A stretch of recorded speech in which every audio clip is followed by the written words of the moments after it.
बहुत प्राचीन समय की बात है, जब देश में राजा महाराजा का शासन होता था। एक सम्राट का छोटा बेटा बड़ा उपद्रवी था और सम्राट बड़ा ही क्रोधी था। एक दिन अपने बेटे की परेशानियों से तंग आकर उसे अपने साम्राज्य से बाहर निकालने का आदेश दिया। सम्राट की मंत्री उसे कहीं दूर छोड़कर आ गई। मात्र 8 वर्ष थी। अब उस बच्चे के लिए बड़ी मुश्किल हो गई। अब अगर राजा का बेटा राजा ना रह जाए तो उसे और कोई कला तो आती नहीं सिवाय भिक्षा मांगने की। वो उतनी छोटी उम्र में ही भीख मांगने लगा। और करता भी क्या, छोटा बच्चा था। धीरे धीरे समय अपनी रफ्तार के साथ बढ़ता रहा और बहुत वर्ष बीत जाने के बाद उसे स्मरण ही ना रहा कि वो कभी राजकुमार हुआ करता था और महलों में सुख सुविधाओं में रहा करता था। याद रखना भी दुखदाई ही था। इस बात को भूल जाना ही अच्छा था, वरना दर दर की ठोकरें खाना, ये सब उस बच्चे के लिए सहना बड़ा मुश्किल हो जाता। अगर वो ये याद रखता कि वो एक राजा का बेटा है। हमारे मन की एक खूबी होती है, वो हमारी स्मृतियों को बदलता रहता है। जीवन की परेशानियों के मुताबिक परिवर्तन होता रहता है। जो लोग अपनी स्मृतियों से जुड़े होते हैं वो जीवन में कभी आगे नहीं बढ़ पाते। उसकी स्मृतियां उसे पीछे खींच ले आती हैं। धीरे धीरे काफी समय बीत गया और सम्राट का वो बेटा अब बड़ा हो चुका था। दूसरी तरफ उसका पिता यानी कि सम्राट अब बूढ़ा हो चुका था। कोई 80 साल की उम्र रही होगी। बेटे की उम्र भी लगभग 40 से 45 साल हो गई थी। संयोग ऐसा हुआ कि एक दिन भटकते भटकते सम्राट का बेटा अपने ही महल के सामने से गुजरा। उसे तो पता भी नहीं था, याद भी नहीं था कि यह उसका महल है। लेकिन बूढ़े बाप ने खिड़की से देखा और पहचान लिया। अपने मंत्रियों और दरबारियों को साथ लेकर वो उसके पीछे भागा। इसे पकड़ो, ये भिखारी तो मेरा बेटा है। अब तो बाप का क्रोध भी समाप्त हो चुका था। युवावस्था में ताकत होती है, जवानी की शक्ति होती है, भयंकर क्रोध होता है। लेकिन वृद्धावस्था में खून ठंडा पड़ चुका होता है। पुत्र के प्रति वो नाराजगी जा चुकी थी और अब वो उसका इकलौता बेटा भी था। इस राज्य का उत्तराधिकारी था और बाप अब बूढ़ा हो चुका था। मरने के दिन करीब आ गए थे। उसने अपने बेटे को बहुत ढूंढा था लेकिन वो कहीं पर मिला नहीं था। संयोग की बात थी कि वो महल के सामने से भीख मांगते हुए निकल रहा था। सम्राट उसके पीछे अपने दरबारियों के साथ भागा, लेकिन ये सब देखकर वो भिखारी डर गया और बहुत जोर से भागा।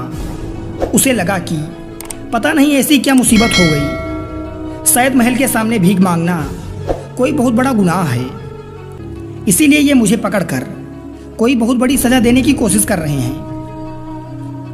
क्या पता यहाँ का कानून ही ऐसा हो। बेचारा जान बचाकर भागा और ये लोग उसे पकड़ नहीं पाए।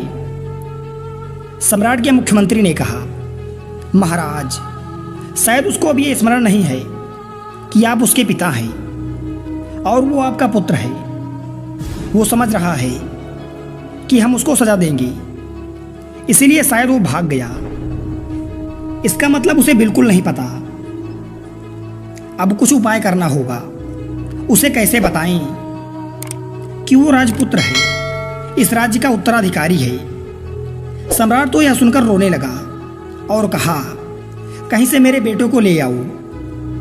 मंत्री ने कहा, महाराज, आप धीरज रखिए। आप एकदम से उसे नहीं बताना कि वो आपका बेटा है। हम धीरे धीरे उसे फुसलाने की कोशिश करेंगे। इतनी बड़ी बात वो शायद बर्दाश्त ना कर पाए। क्या पता वो पागल हो जाए, डर जाए, सोचे कि पता नहीं कौन सी चाल चल रहे हैं ये लोग। धीरे धीरे उसकी खोज की गई। एक साधारण सा सिपाही जाकर उससे मिला और बोला कि सम्राट के यहाँ एक सफाई करने वाले की जरूरत है। अगर तुम ये नौकरी करना चाहो तो तुम ये काम कर सकते हो। उस भिखारी को ये बात सही लगी। उसने सोचा, भीख मांगने से अच्छा तो काम कर लेना है। लेकिन सफाई करनी उसको आती नहीं थी। ये बात उसने सिपाही से बताई, पर सिपाही ने कहा कि कोई बात नहीं, हम समझा देंगे, उसमें कौन सी बड़ी बात है, सफाई तो कोई भी कर सकता है। उसके बाद वो भिखारी सफाई कर्मी के रूप में उस महल में काम करने लगा। कई महीने के बाद उसे माली के रूप में बगीचे में काम मिल गया। वरिष्ठ माली ने उसको कुछ सिखा दिया कि पौधों में पानी ऐसे देना है, कटाई ऐसे करनी है। अब उस भिखारी का अपने ऊपर कुछ विश्वास बढ़ने लग गया था कि मैं राजमहल के बगीचे का माली हूं। भीतर कुछ गरिमा पैदा हुई, कुछ अलग सम्मान भी पैदा हुआ। कुछ दिन बाद उसे दरबान का भी कार्य दे दिया। अब तो कभी कभी सम्राट बगीचे में घूमते हुए उसे देखते, उसे बहुत अच्छा लगता। कभी कभी सम्राट उसकी पीठ भी थपथपा देते कि तुम बहुत अच्छा कार्य कर रहे हो। अब तो उसका कहना ही क्या, वो तो फूला ही नहीं समाता। 2 महीने बाद उसको मुख्य दरबान बना दिया गया, महल के खजाने का दरबान। अब तो उसकी शान बहुत बढ़ गई थी। उसको फुसलाने की कोशिश की जा रही थी कि वो खजाने का दरबान बन गया, वहां की चाबी उसके पास ही रहने लगी। अपनी ही नजरों में खुद का आदर बढ़ने लगा था। उसे लगा मेरी कुछ योग्यता ही है, कुछ तो है मुझ में जो मुझे इस खजाने का खजांची बना दिया गया। फिर एक दिन उसे मंत्रिमंडल में शामिल कर लिया गया। अब तो कहना ही क्या, वो राजा के सलाहकारों में से एक हो गया था। उसे अपनी किस्मत पर भरोसा ही नहीं आता था। और एक दिन प्रधानमंत्री ने कहा कि मैं बहुत बूढ़ा हो गया हूं, मेरी उम्र हो गई है और हिंदू धर्म की प्रथा के अनुसार अब मैं ये पद छोड़ना चाहता हूं और संन्यास्त होना चाहता हूं और मैं अपनी जगह इस योग्य आदमी को प्रधानमंत्री बनाने की सिफारिश करता हूं। सम्राट ने मंजूरी दे दी कि ऐसा ही किया जाए।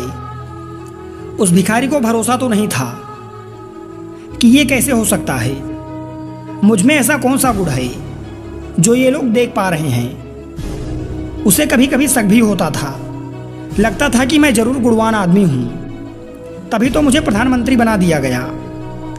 अब तो राजा के पास आना जाना काफी होता था। एक दिन में 2-4 बार कुछ सलाह मशवरा करना होता और राजा बड़े सम्मान के साथ उससे पेश आते थे। राजमहल के सभी लोग उसे बड़ा सम्मान और प्रेम देते थे। एक दिन सम्राट ने उससे कहा कि मेरा कोई बेटा नहीं है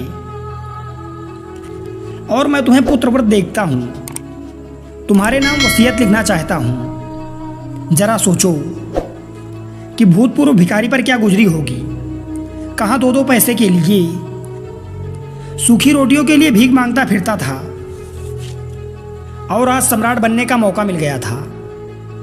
और फिर एक दिन सम्राट ने उससे कहा कि अब वक्त हो गया है, अब मैं थक गया हूं और अब मैं भी अध्यात्म में डूबना चाहता हूं, अब तुम राजपाट संभालो। अब तो भिखारी उस राज्य का सम्राट बन गया। एक दिन पुराने सम्राट ने उसे अपने पास बुलाकर कहा कि अब मैं तुम्हें सच बता देता हूं, तुम वास्तव में मेरे ही पुत्र हो, तुम्हें इस राजगद्दी के अधिकारी हो। लेकिन तुम्हें एकदम से ये बात कहते तो तुम्हें ये बात हजम नहीं होती, इसीलिए ये 1.5 साल का समय खत्म हुआ। ये बात हम पहले भी तुमसे कह सकते थे, लेकिन तुम तो उछल के भागे थे, जैसे हम तुम्हें कोई सजा देने वाले हों। उस दिन हम तुम्हारे पीछे तुम्हें बुलाने के लिए भागे आए थे, इस राजगद्दी पर बैठाने के लिए। युवक ने कहा कि आपने अच्छा ही किया, उस दिन तो मैं समझ ही नहीं सकता था, मैं तो सब भूल चुका था, मुझे कुछ याद नहीं था। आज आप कह रहे हैं तो हल्की हल्की स्मृति आती है। राजमहल की दीवारों को देखकर, खिड़की और दरवाजों को देखकर लगता है कि पहले भी कभी देखा हुआ हूँ। साफ साफ नहीं, लेकिन धुंधली धुंधली सी स्मृति आती है। जब वो युवा सम्राट बन गया, गद्दी पर बैठ गया, घोषणा हो गई, इसके बाद भी उसे रात को कभी कभी सपने आते थे। वो भीख मांगने लगता था, कभी कभी सपनों में क्योंकि लंबे समय तक, लगभग 4-5 दशक तक उसने ऐसा ही जीवन जिया था। दिन में तो वो सम्राट हो जाता, लेकिन रात में सपनों में वो फिर भिखारी हो जाता। डरावने सपने आते कि कहीं भीख मांग रहा है और किसी ने धक्का मारकर उसे हटा दिया, दुत्कार दिया, अपमानजनक शब्द कह दिए। बीमार है और इलाज के लिए उसके पास पैसे नहीं हैं। बरसात हो रही है और सर छुपाने के लिए छप्पर नहीं है। बड़ी तकलीफ़ों के दिन याद आते उसे सपनों में। वह दिन में तो सम्राट हो जाता। चेतन मन तो उसका मान गया कि मैं सम्राट हूँ, वो भी 1.5 साल में। लेकिन अचेतन मन पिछले 50 सालों का वो मानने को तैयार ना था। वहाँ जो रेखाएं खींची थी, जो स्मृतियाँ पड़ी थी, वो बहुत प्रकट थी। अपने बेटे के ये हालत देखकर उसके पिता ने इंतजाम किया। एक सन्यासी को बुलाया, उसको बताया कि समस्या क्या है। उसने बताया कि वह दिन में तो राजा जैसा व्यवहार करता है, लेकिन सपनों में फिर से भिखमंगा हो जाता है। रात भर दुखदाई सपने देखता रहता है। इसके जीवन की कहानी 2 हिस्सों में बट गई। उस सन्यासी ने कहा कि थोड़े से सम्मोहन के प्रयोग इस पर करने होंगे। अचेतन मन तक यह धारणा बैठानी होगी कि ये सम्राट है।